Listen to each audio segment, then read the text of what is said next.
Okay, so what we have here are 6-point harnesses. So two sub belts, the lap belts on each side and the shoulder belts. This is the older model we were running in our rally cars. Those are called 3-inch. You can see the lap belts on both sides are 3-inch wide. The shoulder belts are 3-inch. One of the main issue with the 3-inch, you can check on the Schroth website. That's the new belts we are going to be installing. They are saying that the 2-inch actually offer better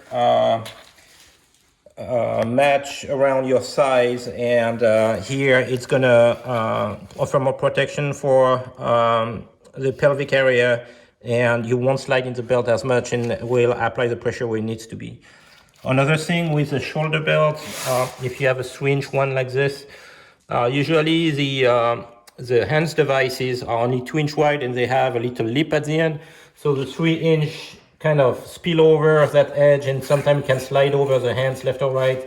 And it's very easy to have those belts slide off the hands, and if you are not very careful.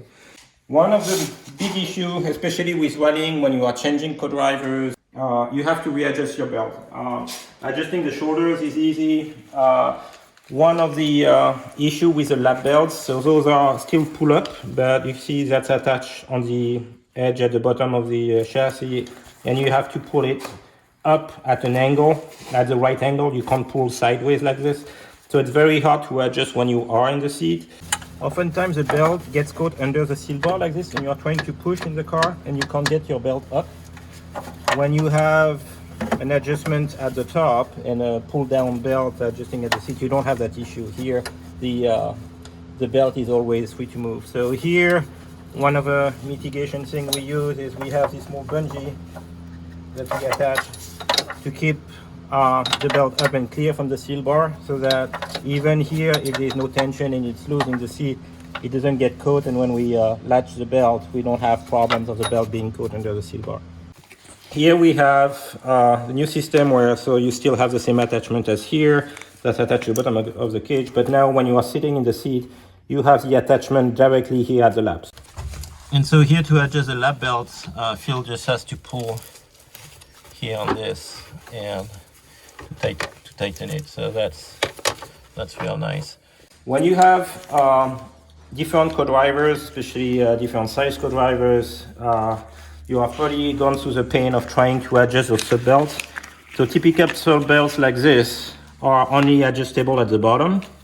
So when you have to shorten them or lengthen them, you have to remove those, go under the seat, remove the clip, get this out, sometimes even get the whole seat out, readjust this, and then reclip them back in and retry. You spend hours on this.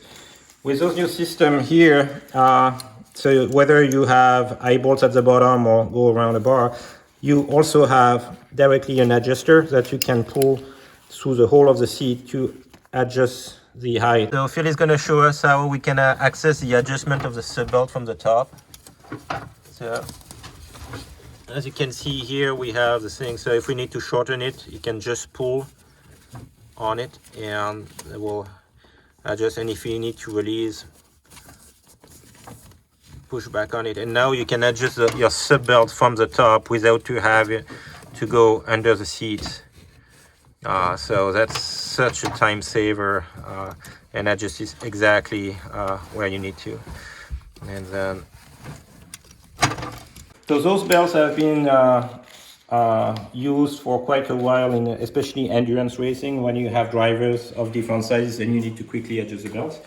But for rallying, it's definitely worth the extra cost to just have this convenience and extra safety. So now, from now on, I would really recommend using 2-inch belts. The new FIA standard, if you look, it's the 8853 2016. What changed in the 2016 standard is that they increased significantly the number of G's that the belts are supposed to sustain. And those ones are the old standard, probably written somewhere. FIA D 280 98, yeah. And I think the I'll have to double check the numbers. I might correct the video, but I think the new standard is like 70 Gs for impact, which is closer to the high-speed impact you can get in modern cars versus the older one, which were more in the 40 G range, I think. Okay, so this is the hardware that comes also with a Schroth belt. So they have clip-on buckles all around for even for the shoulders. The shoulders you can go around the bar, the harness bar, but if you have something you need to hook up like in the back of the car, they also support that. And with them they give you actually all the hardware. So you have all the eye bolts with the washers. You have the pins for the locking bails, the tiny pins here. And they even give you the backing plates for the sub belts. So here for the sub belts, you will have this under the car and this inside the car. They don't provide you a washer for the inside part of the car, but you have pretty much all the hardware you need with the whole kit. Which, yes, those belts are not cheap, but with all the hardware already included, it's actually not a bad deal. But really great quality buckle, much smoother movement than the old Sparko. So we're really looking forward to using them. If you are looking for new belts, definitely recommend looking at those Flexi 2x2 from Schroth, and we got those from Stable Energies in New Jersey. They were super helpful to work with us, so definitely recommend that place if you are in the region. Thank you. Excellent. So here the belts are a little bit too long for Phil. He doesn't have a hands and it's not his seat anyway, so the driver is a bit fatter than him. So, but yeah, that shows you the adjustment in car. Thank you for modeling for gracing me, Phil.